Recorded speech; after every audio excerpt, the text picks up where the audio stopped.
so we can. Thank you, Fiona. So good afternoon to everyone, and thank you very much for joining our Vaccelerate webinars. Today, we are truly very pleased and honored to have with us Professor Matthew Snape, Associate Professor in Pediatrics and Vaccinology at the Oxford Vaccine Group, and of course, Chief Investigator of the Com-Cov vaccine trials. So Professor Snape and his colleague, Emma Plisted, will present to us the results of the trials, focusing on the reactogenicity and immunogenicity of the heterologous prime boost vaccine schedules, sharing with us precious data about flexible immunization schedules and different time gaps between the doses.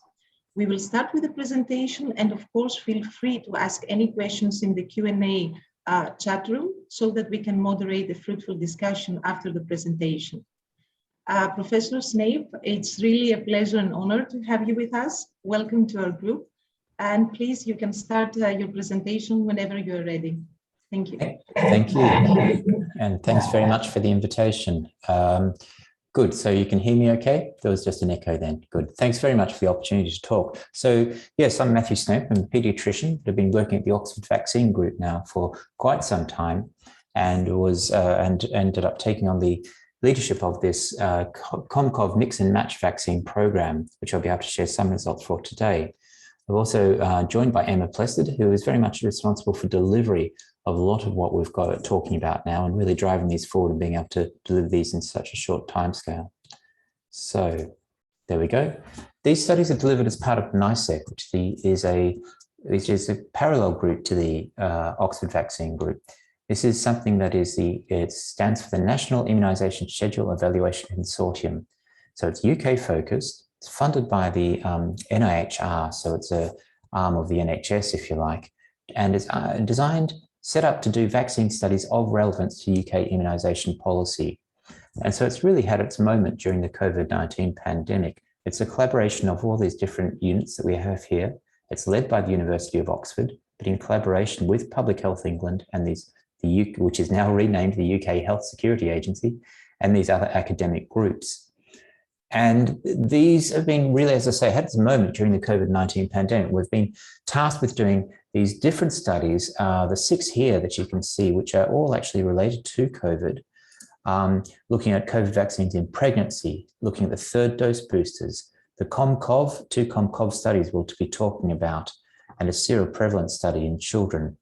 And it's really been able to help respond to questions being raised by the UK immunisation policy to address any gaps in evidence to inform UK policy for vaccinations. So we'll be talking about these different aspects that you can see here and focusing on, in the middle section, on the delivery, which Emma will be leading on and telling us about how we managed to deliver these studies so quickly. So to start with, to think about the designs of the study, what we were doing, we started off looking, actually when we first designed this protocol, we didn't know which vaccines, we didn't have any vaccines that were licensed for use, and we didn't know which vaccines were going to be used in the UK. So initially it was written as Vaccine A and Vaccine B.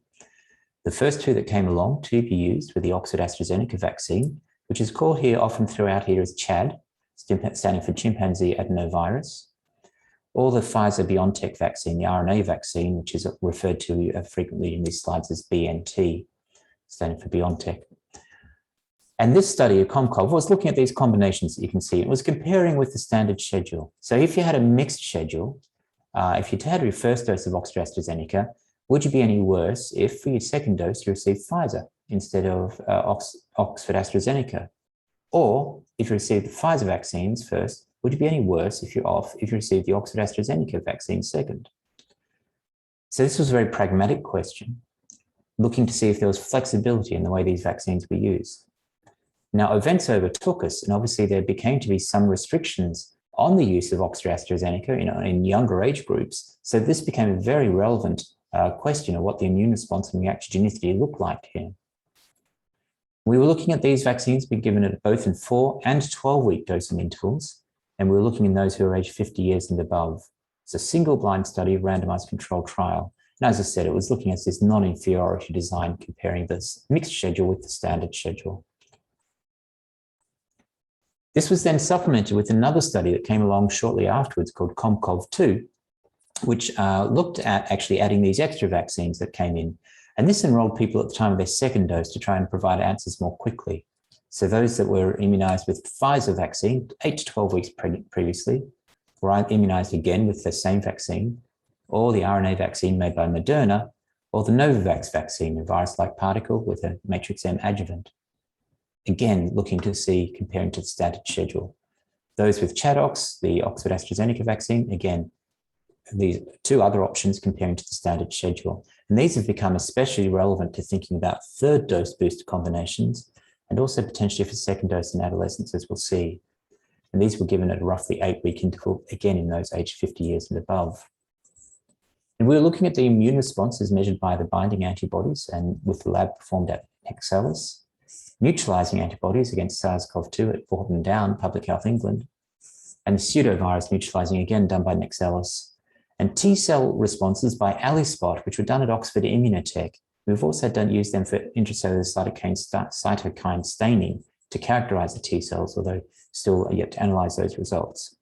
So very standardized across all the studies and across all the NICEX studies we've been using these labs. So that's what the task was and the way we set the protocol up. I'm going to hand it over to Emma now, and who's just going to talk about how we managed to, how we approached delivering these studies. These for us coming on the back of basically a year of been working to set up the initial Oxford AstraZeneca COVID vaccine studies, so a group that had become battle hardened, if you like, about delivering large studies at scale, and had learned a lot about how to do that. So Emma's going to kind of, I'll hand over to her and you can talk about some of those things, Emma.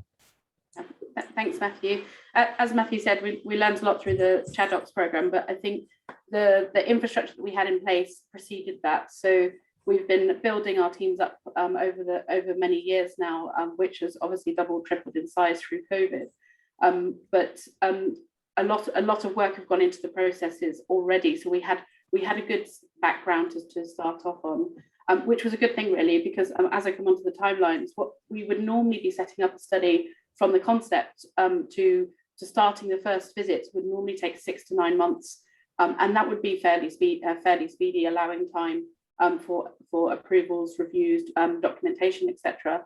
We managed to get the Com-Cov study open within 12 weeks from concept, designing the protocol, through all the approvals, and to opening the first day of recruitment was 12 weeks.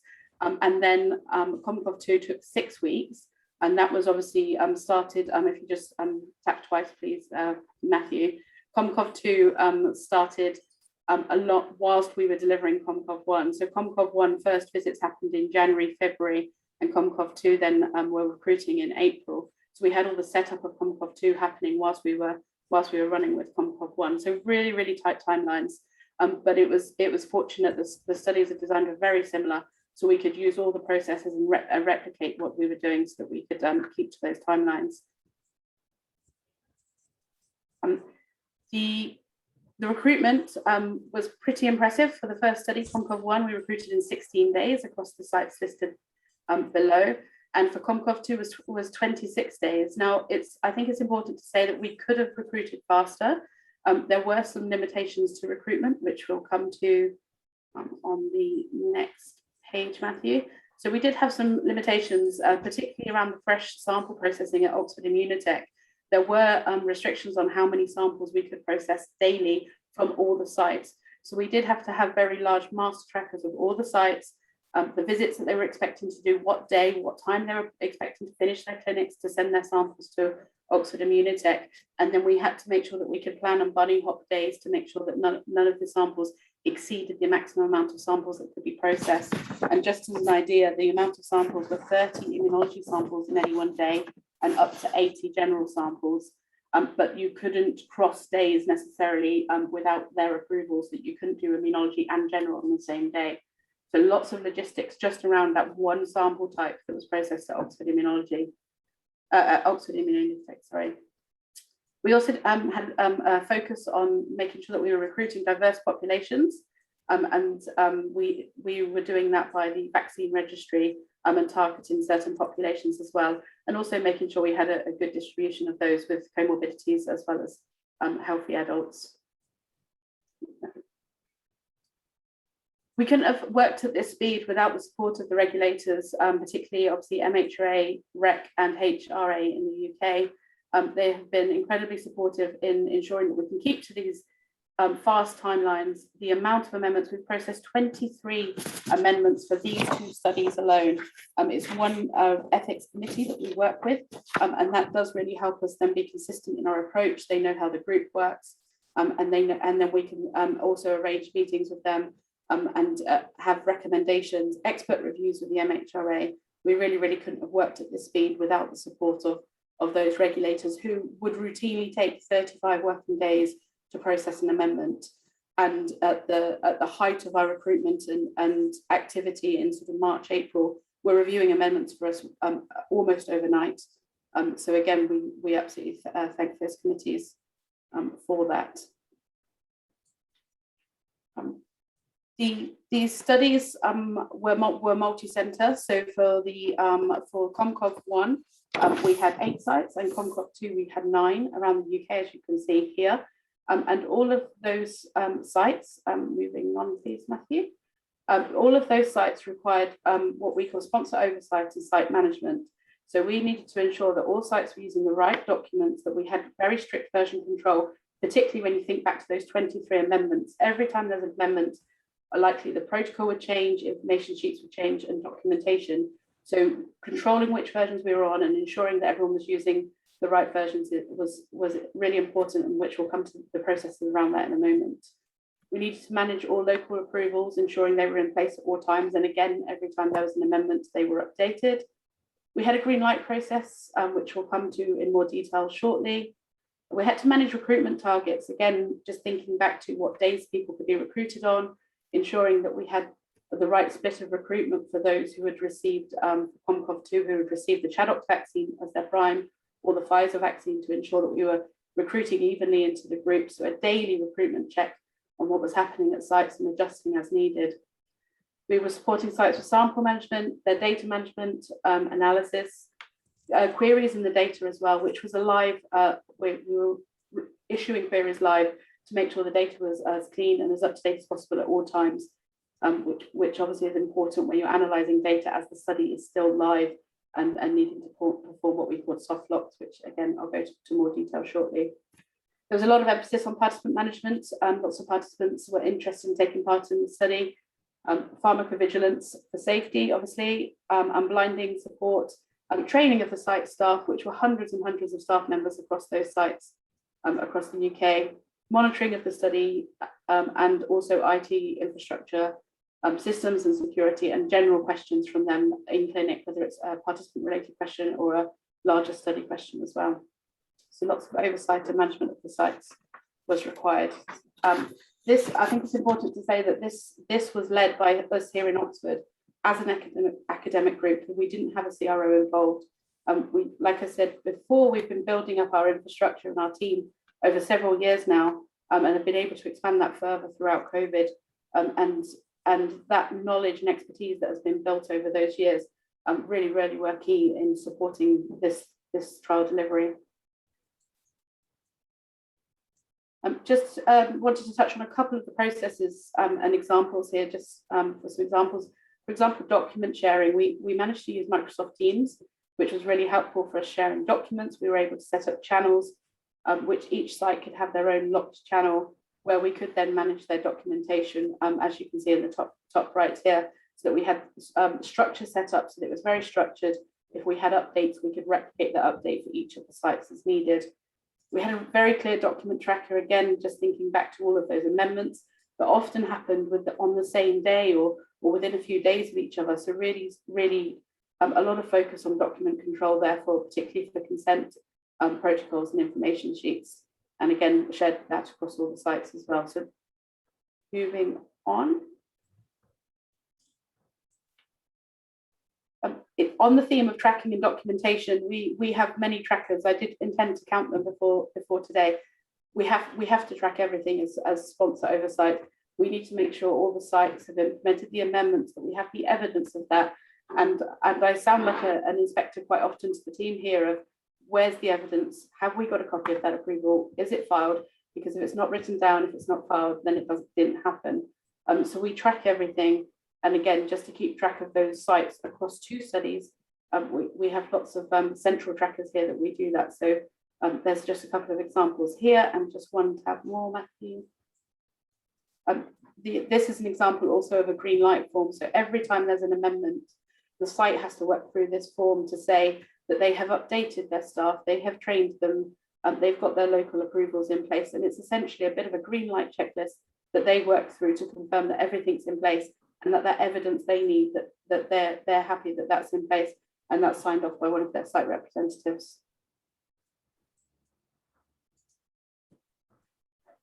Again, on to one of the next processes of pharmacovigilance. So again, the theme of clear documented processes, we did have a pharmacovigilance plan here. So a pharmacovigilance plan, which you can see details and lists on blinding, how we're going to enter the data, what happens with SAEs or SUSARs, pregnancies, etc. There's a really clear plan set out at the start so that the team knew exactly what needed to be done in each scenario.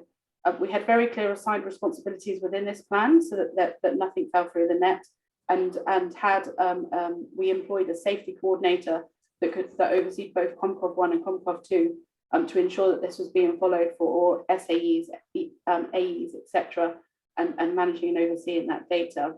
We also managed to set up automated processes as well in our ECRF to ensure that if an AE was entered and say the causality was missing, it triggered an automatic query to get that entered as soon as possible. And if an SAE was entered, then it also did an email notification to a team here centrally in Oxford to make sure that was followed up on it in the correct times. And these are just examples here of some of the processes, really clear documented processes that the teams and the sites could follow. In a similar way, again, data management, clear process. We had a data management plan, which will come up shortly. And this again listed all of the responsibilities, who was responsible, how we would handle a data freeze and lock, which was particularly important in these Com-Cov studies. We were looking to analyze data and do the interim analysis before the study finished. So we needed to make sure that we had a clear process that would be used when analyzing the data. And we would have what we called soft locks and hard locks, where each CRF was reviewed and cleaned. And before the analysis could happen, we had a form here that you can see, a process that we followed to ensure that it was all clean, it was all locked, everything had been resolved to up to a 99% completion rate before that data could be extracted and used for analysis. We had to focus on data security as well in terms of access and making sure that the people with access rights to the data were approved as such from the chief investigator, Matthew. And so we had different access rights on REDCap depending on who could see and extract what information. As well as this, we had a monitoring team. So this is one aspect of the delivery that we did source external support for. So we used an external monitor to help us with this, and their focus was on paperwork completion, TMF, ISF, again, documentation and tracking, source data verification, REDCap completeness, also supported with sample storage and audited those, and also the staff training records across the sites. But again, thinking back to those 23 amendments across these trials, they're also tracking the staff training, keeping an eye on protocol deviations, looking out for themes and training needs, and also the IMP documentation and storage. There were site visits, so all sites had monitoring site visits, as well as the sponsor, we had central monitoring visits as well to monitor our central record keeping. But again, all of this required the IT infrastructure, which again has been building over the years, but again, expanded throughout the COVID research. In the people using the drives increased 2- or 3-fold within a few weeks. We had to learn not to meet in person and to obviously meet via Teams or Zoom. So all of that infrastructure and security needs to be put in place with increased risk assessments as well around the security aspects to make sure everything we were using was secure as needed and encrypted as appropriate. We also had the team build custom build websites, which you can see the heading below and the link provided later for the study. What was really key in our engagement with the public, whether that's participants or the general public or the media, is that we had a dedicated team for this. And so we have a dedicated communications manager here at OVG who've been very busy this last 18 months supporting the work, with also the help from the University Public Affairs Directorate and representatives from the Department of Health and Clinical Research Network, to ensure that we had the appropriate press releases, newspaper articles. There was many media interviews, and also sharing of social media pieces, publications and results. With those, we always want to be transparent. We always want to make sure that we share those, whether that's on our website here, or also, as you can see, a couple of tweets and Facebook posts to make sure that we're sharing those results when they are published, and sharing them with our participants, but also the public. We also make sure our protocols are published on our websites.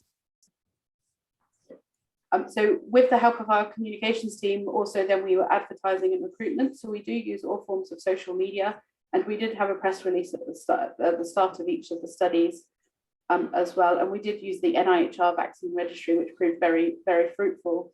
We opened the study and closed registrations within 3 to 4 days at every site, because of the amount of subscribers we had.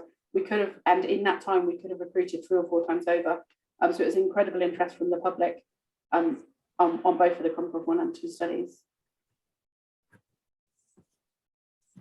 For the recruitment, I thought it'd just be helpful to show a couple of examples of what we do. So we direct people in these press releases and social media to our website, where they can select where their local site may be.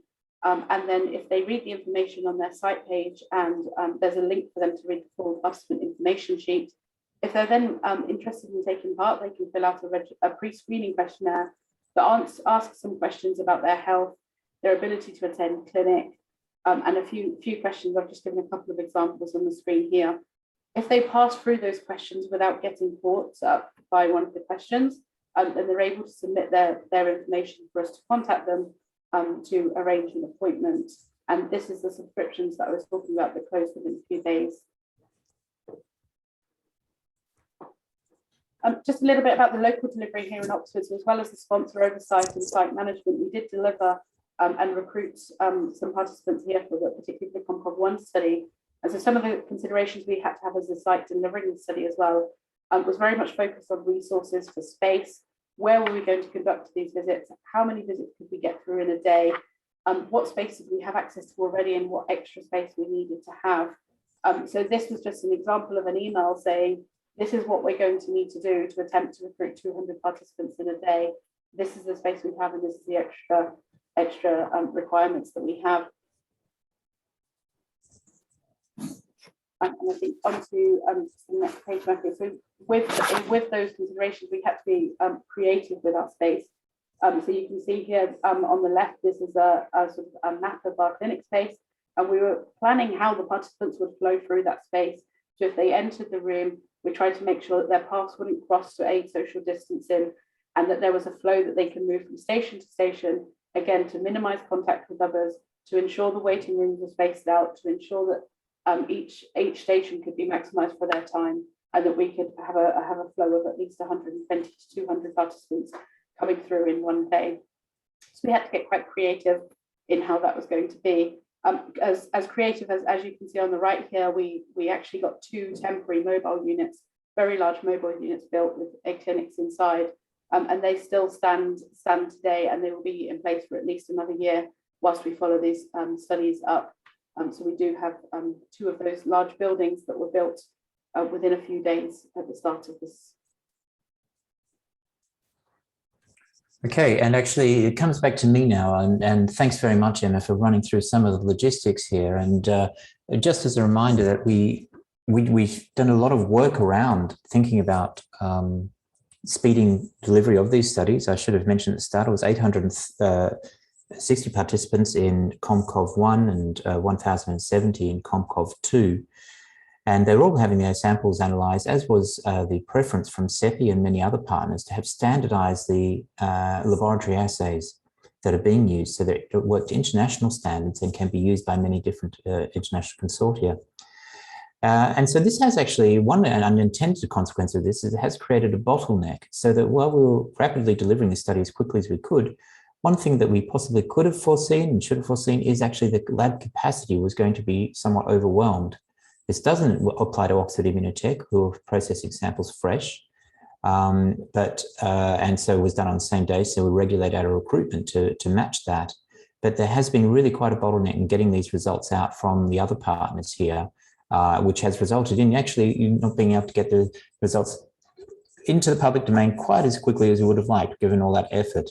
But we can talk about the results we do have now as we go through. So here are some of those results that we have from the Com-Cov study. This is one that's been published in the Lancet recently, and looking at the immunogenicity here of this randomized controlled trial, in which we did recruit 830 participants, 23% from a Black and Asian minority ethnic background, and over half did have some kind of comorbidities.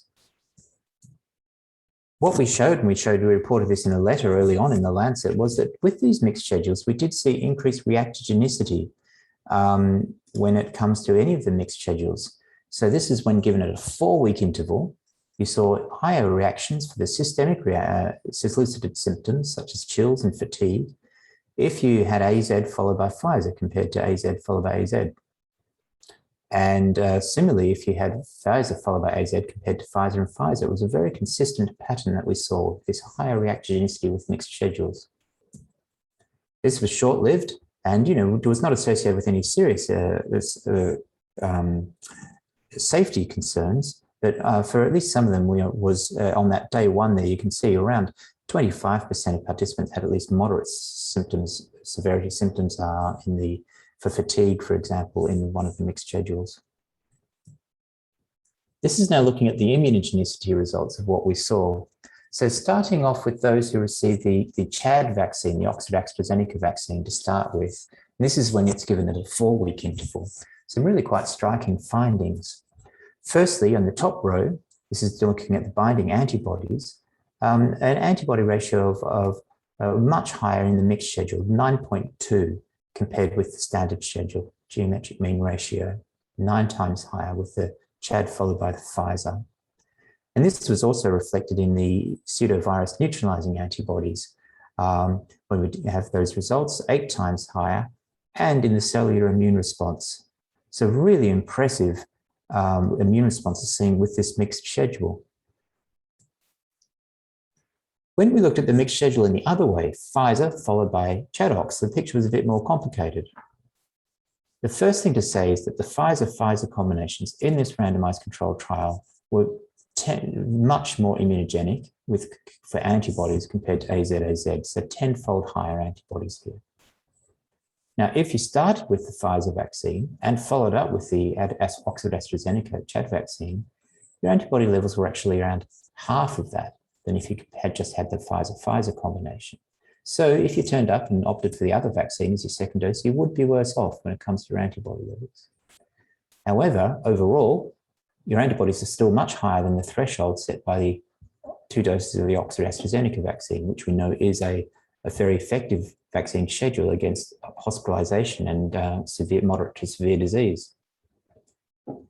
The pseudovirus neutralizing followed a similar pattern.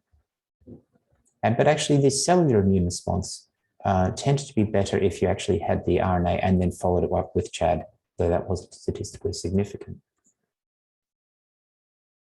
And you can look at these mapping across time. So in the top corner, we've got the binding antibodies, which go really well after the first dose of the RNA vaccines and then increase with the second dose of either the RNA or ChAd vaccine.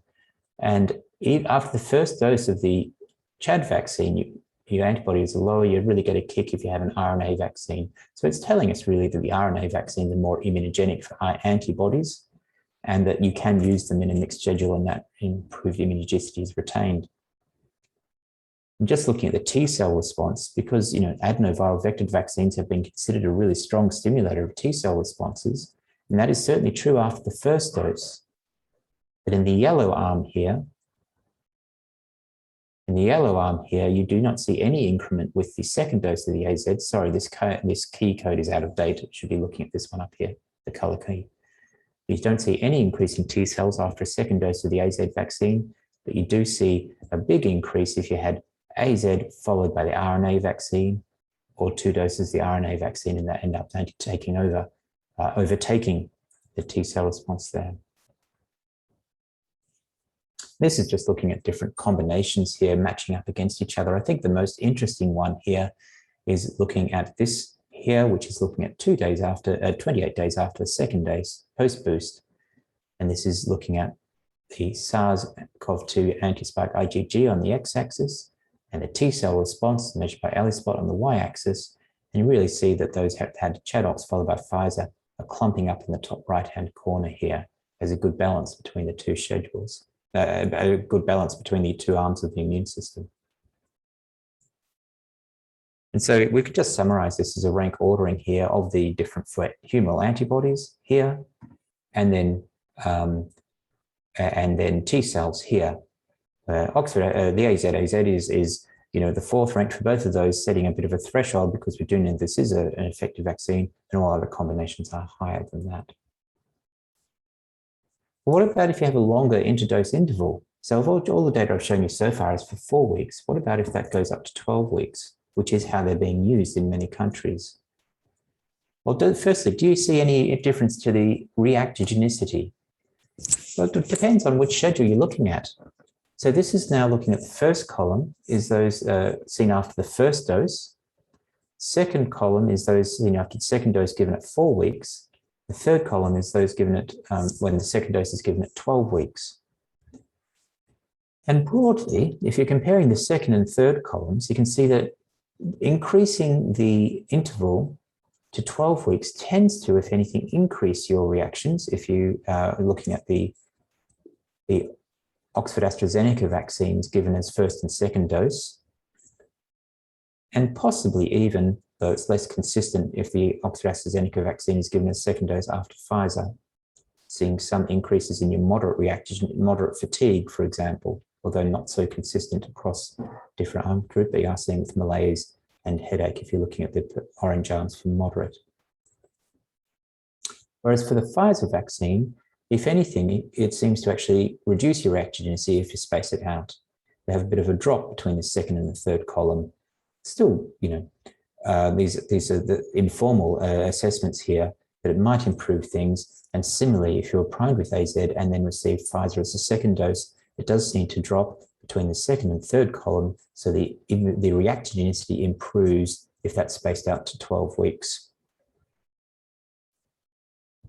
What about the immune responses? Now here we need to look at this table in a little bit of care. So this is the first row is antibodies for a 4-week interval, and the second row here is antibodies at a 12-week interval, 84 days. And if you're looking along this row, this geometric mean ratio is looking at the ratio between those primed with ChAd, boosted with ChAd, or those primed with ChAd and boosted with BNT. We've already seen these data, slightly different population being analyzed here, 8.7-fold higher if you boost with Pfizer compared to boosting with another dose of ChAd. And out to 84 days, that's the same, but the difference is less marked, now down to around 5-fold higher. And that's because there's been the ChAd combinations receive a particular advantage from spacing out their schedules. So compared to 4 weeks to 12 weeks, you see 1.8-fold higher with a spaced out schedule out to 12 weeks. Whereas you didn't see any increment like that for the mixed schedule, ChAd followed by BNT. And if you look over in the Pfizer primed arms, Pfizer followed by Pfizer, again, not much of an improvement if you increase from 4 to 12 weeks. No, in a moderate amount of improvement if you started with Pfizer and boosted with ChAdOx. So strangely, for schedules that boosted with ChAdOx, you really see a big improvement in their antibody concentrations. Not so much for the ones where the second dose was a Pfizer vaccine. And this spacing out to 12 weeks does tend to reduce the difference that's seen observed between the schedules.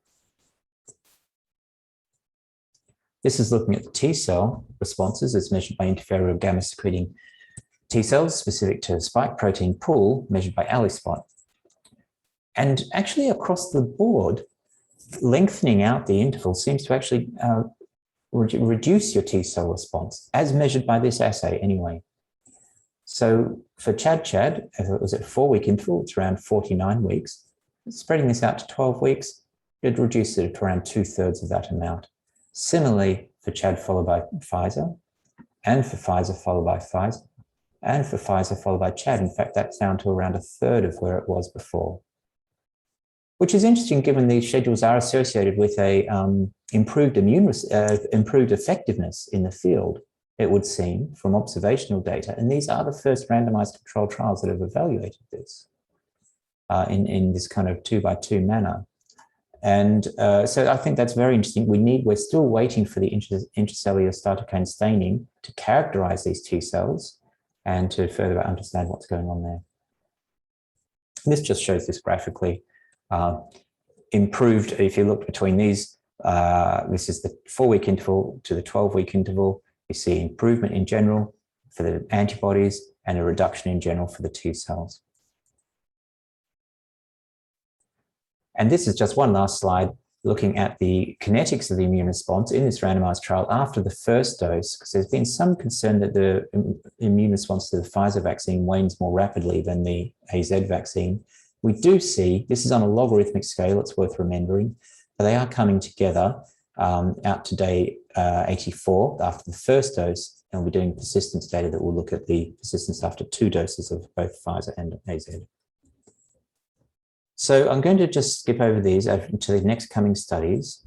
The Com-Cov 2, we do have some initial data that's been presented to policymakers and the manufacturers, and that will be in the public domain very shortly. As will COV Boost study, which is a kind of companion study being run from Southampton, again under NICEC, looking at 3rd doses across 18 sites that you can see here. And that this has been presented to the JCVI last week. And on the basis of this, they have made their recommendations about 3rd doses in the UK. And some may have seen that come out yesterday, preference for a Pfizer 1st dose. That's based on the results from this study. There were all the different groups that were included here, looking across 7 different vaccines from different manufacturers, and with some of which were given at a half dose. So there were 10 different vaccine combinations in the end. There's a kind of 3 sub-studies within this to try and make it manageable for each of the sites. So that some recruited to these 4 groups, others recruited to these 5 groups, and other sites recruited to these 4 groups. Altogether, over 2,000 participants that will look at this. Another study that's looked at giving COVID vaccines alongside flu vaccine, that's Com-Cov, and this is looking at being done in Bristol. Again, these results were presented to the JCVI, the UK vaccine policy makers, last week, and informed their decisions that COVID vaccines can be given alongside influenza vaccines without any concerns regarding their immune responses or reactogenicity. This was just a randomized control trial looking at with or COVID vaccines with or without the age-appropriate influenza vaccine, saline control. And then there's Com-Cov 3, which has just received ethical approval in the last few days. And this is going to be enrolling adolescents, 12 to 16-year-olds, to look at a range of options for the 2nd dose of vaccine.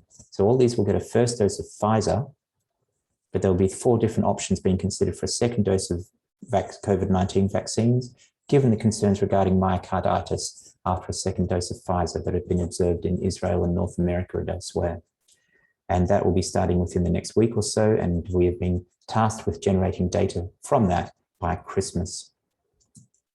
So lots of people have done an enormous amount of work. These are a list of some of the people here that will end it there, and I'm happy to take any questions.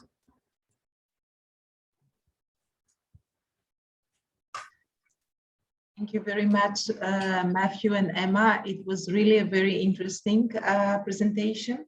Actually, we would like to start with our questions, and please feel free to pose your questions in the Q&A chat room. We already have 2 questions. I will start with a technical one to Emma.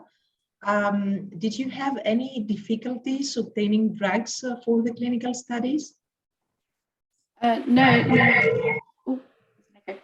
3 of the 4 IMPs we used on the Com-Cov studies were provided from the Department of Health, so from their supply, and the other was provided from the drug company. But again, they were very engaging and so it supplied that. Matthew, would you agree? Yeah, absolutely. We didn't have any, and importantly, under the terms under which the vaccines were supplied to the UK, there was no restrictions on their use in research.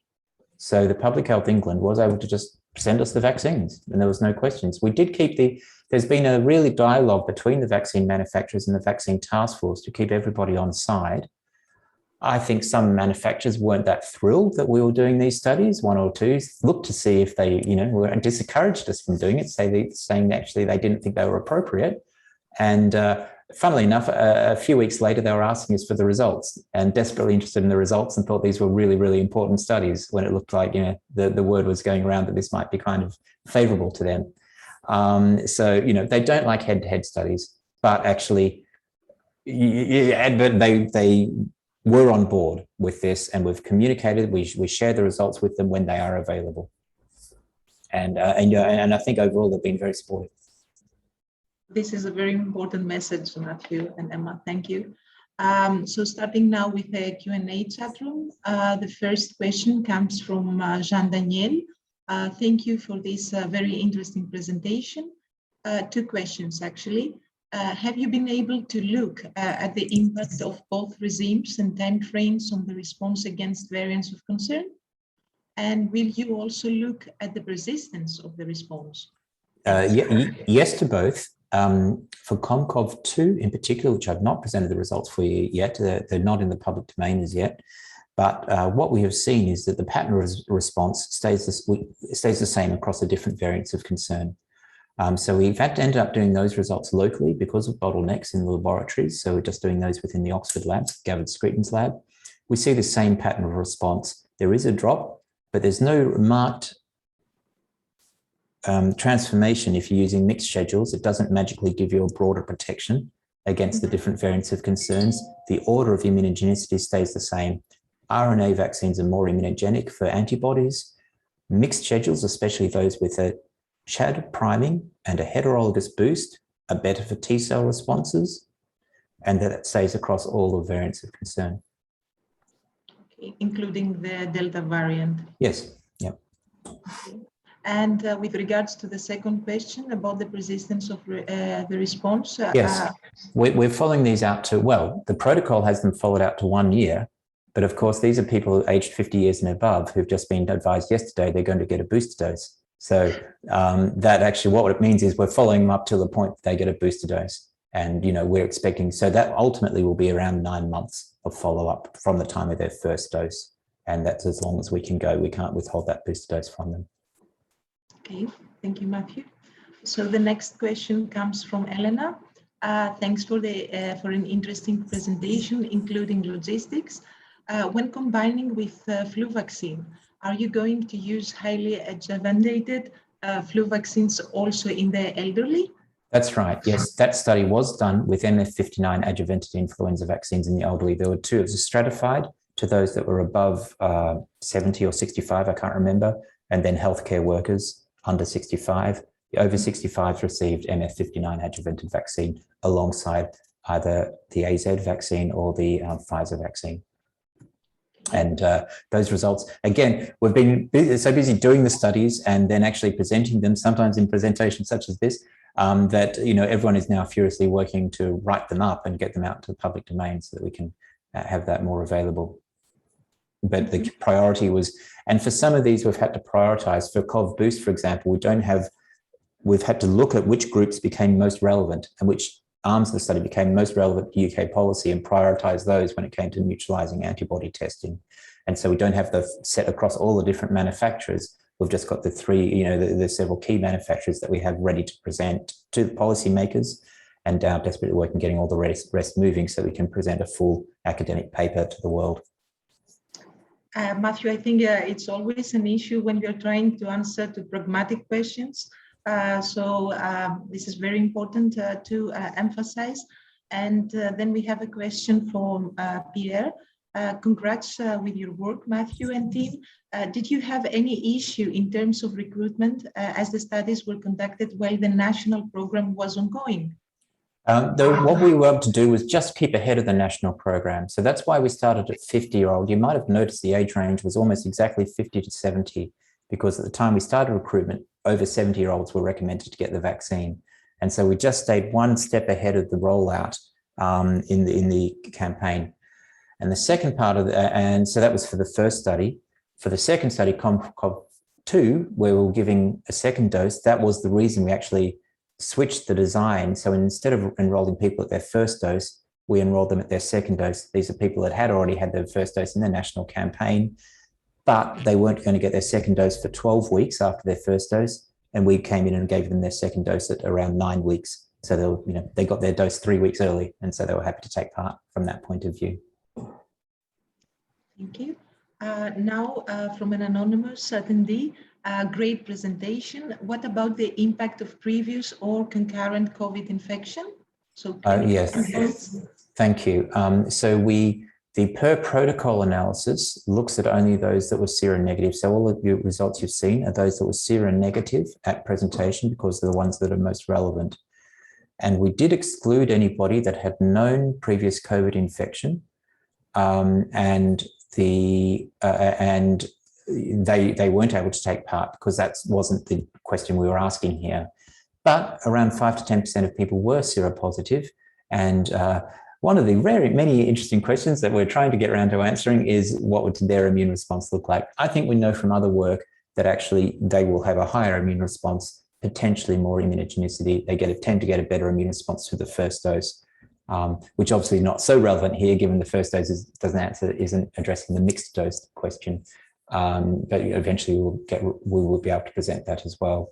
Other questions that we want to present, that analyze, that we need to, are the association between immunogenicity and reactogenicity across the different schedules, and the association between reactogenicity at first dose and reactogenicity at second dose. Does it predict if you have a bad reaction to the first dose, are you more likely to have a bad reaction to the second dose? And we've taken DNA samples, so we'll be able to look to see the genetic determinants of those levels of reactions and immunogenicity as well. Very interesting.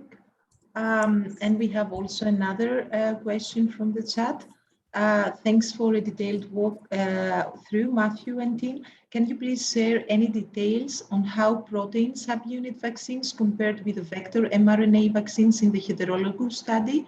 Yeah, so that's Com-Cov 2, where we use Novavax, who very kindly, and actually it is worth emphasizing, the question was asked before about working with the manufacturers, and Novavax provided their vaccine to us for use in this mixed schedule study. And for Cov Boost, we had, I think, 3 or 4 companies supplying us directly their vaccines because they were willing to be part. They all really bought into this project. So Novavax did that. In terms of, we will be publishing those results in full in terms of how the protein vaccine or virus-like particle vaccine for Novavax worked. I will give a sneak teaser to say that the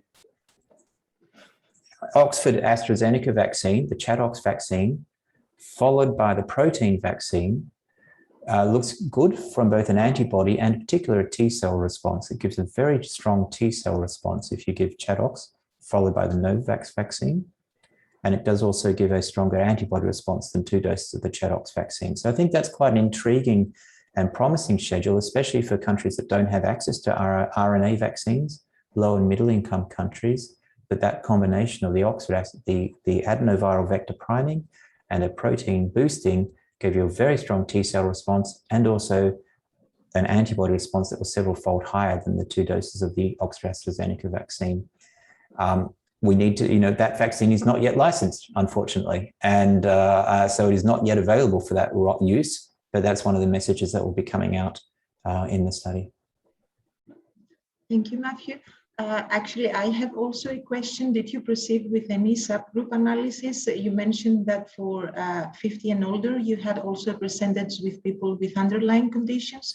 So did you see any differences based on the underlying conditions of the participants on the mixed schedule? We haven't done that subgroup analysis, actually, to be honest, and it will be worth doing. And so that's one more question that we can address, determinants, what actually determine people's immune responses. Yeah. We're drowning in data. Too many interesting questions. Yeah. I agree. Do we have any other question from the panel? Because as far as I can see, we are for now covered. Martina, are there any immunocompromised patients in the group? So we actually did exclude people who are formerly immunocompromised. So we excluded anyone that was immunocompromised, had chemotherapy, known previous SARS-CoV-2 infection, but we did allow, and anyone with severe uncontrolled ischemic heart disease or pulmonary disease, to be blunt, we wanted people that were, did have underlying health conditions, but weren't about to kind of, weren't going to make it to the end of the study, let's say. So we, but not immunocompromised. Now there's another study called Octave, and now Octave Duo, which are specifically looking at immunocompromised participants and their response to COVID vaccines. And they've looked at Pfizer and AstraZeneca and found very low responses in those who are most immunocompromised, especially chemotherapy patients, bone marrow transplant recipients. Some of those had minimal responses to the AZ vaccine. And in Octave Duo, they're boosting them with the Pfizer vaccine. It will be really interesting to see how they, does that go across all platforms, or are some vaccines able to stimulate an immune response, whereas others can't? So those studies are specifically focusing on immunocompromised populations, Octave and Octave Duo. So we left them to do that. Perfect. Thank you, Matthew. And one additional question that we have here on the chat from Jean-Pierre. Will you also look at the mucosal response, IgA, to have an overall view on the best combination to consider, as it seems more important with mRNA vaccines, at least when compared to inactivated vaccines? Yeah, we are, and we did. That question comes up a lot, and it was I was being very pragmatic at the start of the study and saying, no, we're only taking samples that are going to influence policy, and I was convinced by my DPhil student actually that we really needed to look at mucosal immunity, and so we have taken saliva samples and SAM strips that collect nasal fluid. And we'll be able to look at the IgA and IgG responses in those and actually compare those to methodology, which I think will be useful in itself to look at the mucosal immunity and across the different schedules to see exactly that kind of question, how that works across the different platforms. The other aspect we'll be looking at, we'll be working with Galit Alter's lab to look at system serology, look to see what type of antibodies are being induced in the blood and at the mucosal level as well, to try to apply system serology at the mucosal immunity to look at their functional capacity for complement deposition and phagocytosis, natural killing and inducing antibodies, to just better explore what these different combinations are doing and how they induce different immune responses. I do think persistence will be an important part of that, actually, because if there is this suggestion that the antibodies are waning more quickly after Pfizer or RNA vaccines, I'm not sure if that's true or not, or whether they've just had longer to wane, and that the more immunocompromised people in the UK, at least, were immunized first with RNA vaccines. But in this randomized trial, we'll be able to look at that directly. And those blood samples that are taken 6 months after the first dose are in the lab at the moment and being analyzed as well. So we can look at persistence, mucosal immunity, system serology to look at functional antibody performance. So all sorts of different aspects once these primary issues have been dealt with. Mm-hmm. And this is the next question is actually related with this one. If you're going to have a follow-up study with persons having nasopharyngeal swabs, irrespectively of the symptomatology of the symptoms. Yep, fair enough. Okay, so we weren't looking specifically at routine swabbing to look for effectiveness. So in the COV1 and COV2 studies that Emma helped lead with Andy Pollard, they were doing systematic sampling and using that as an endpoint to see if they could see a reduction in symptomatic and asymptomatic infection. Things had moved on by the time we did these studies, and so we just focused on looking if anybody was known to have had an infection in the community. By the time we were doing the studies, there was wide-scale testing in the community, so anyone that was symptomatic could get tested. We were looking to see impact on symptomatic disease. And if someone was found to be SARS-CoV-2 positive, then they'll come in for a special visit for us, done all with the appropriate safety measures, and we'll collect mucosal samples and blood samples at that time to characterize the strains that were causing breakthrough infections and also characterize the immune responses around those. Very nice. Thank you, Matthew. I don't see actually any other question from someone wants to know, how much did it all cost? Yes, now from Zizus, actually, the last question is again with logistics. if you can provide us with any idea about the budget. Well, he says I'm joking, but actually, well, it's in the public domain. There were press releases. I think it was up to around 8 million for across these two studies that are presented, Com-Cov and Com-Cov2, £8 million. We did. I should have mentioned, and I've been very remiss. I should have mentioned that CEPI provided funding for the Com-Cov2 because of the relevance of that protein, adenoviral protein combination for low and middle income countries. So CEPI did provide funding for that as well. Came mostly from the Vaccine Task Force and NHR, but then CEPI chipped in for Com-Cov2 for a significant amount of money. These were not cheap studies. Most of the money went to the labs. The lab work in this was very expensive and very labor intensive. By the time you're neutralizing antibodies on thousands of samples, that is a very costly exercise. So we've been able to have some efficiencies of replicating our website and all the other systems of recruitment and everything else. But in the end, these samples needed analyzing, and that cost a lot of money. Definitely. And about the COV-Boost study, how much did it cost, or do you have any Boost? I think again, I'm from memory, it's quite a bit more than that. It is in the press release that accompanied that. I think it's around 20 million for that, because that's 2,000 participants. COV-Boost was an extraordinary undertaking to have launched that again at speed. Again, the question came through in around March or April. That we think that we might well need to do a booster dose in autumn, and we want to know what the third doses look like, different third dose combinations. And it's the vaccines were listed there. It's Valneva, CureVac, Moderna, Janssen, Pfizer, AZ, and Novavax. All of those different combinations to look to see. And at that time, they didn't know which ones would be available by autumn and which ones wouldn't be, and which ones would have enough vaccine to be used in the UK. So they wanted to look at all options, including half doses. In the end, the advice that came out yesterday was actually to use full dose Pfizer because for various different factors. But I think that is now an informed decision with the data that's come from COV-Boost, because the data was available from a question being asked in March, April. The data was provided in full to inform policy, at least last week. So, they did need a lot of money to be able to run that study as quickly as it did, but built on the kind of foundations that Com-Cov and Com-Cov2 had laid, and the NICEC infrastructure that we have now that can actually roll out these studies, use template protocols, use template ECR refs, use the same diaries, all these kinds of things. It's created a lot of efficiencies and for cost and for speed. Very important. Actually, Matthew, I don't see any other questions. And of course, we would like to thank you for providing us with all this precious information. If we would like to close as being together a scientific group, the Vaccelerate group, would you like to provide us with some key messages that we would like to keep in our mind with regard to the mix and match, let's say, schedule?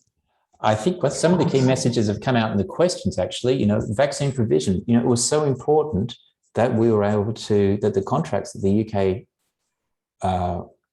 secured allowed us to do research on these vaccines. There were no restrictions on us. So that was really important. It's placed us in a good place. I think be careful of over-centralizing labs and look at capacity, because that can slow, it has downsides as well as upsides. And of course, trying to, in terms of the actual immunology, the messages I think are becoming quite clear that firstly, the Oxford AstraZeneca vaccine works. It sets a threshold from which, the others, we can judge the others, and it does work, which is great. If you're actually aiming for your highest antibody result, then it's clear the RNA vaccines have an advantage there. In terms of the T-cell responses, it does look like the mix and match schedules have a particular advantage when it comes to using adenoviral vectored vaccines first, followed by a heterologous boost. It does seem to give you an optimal T-cell response.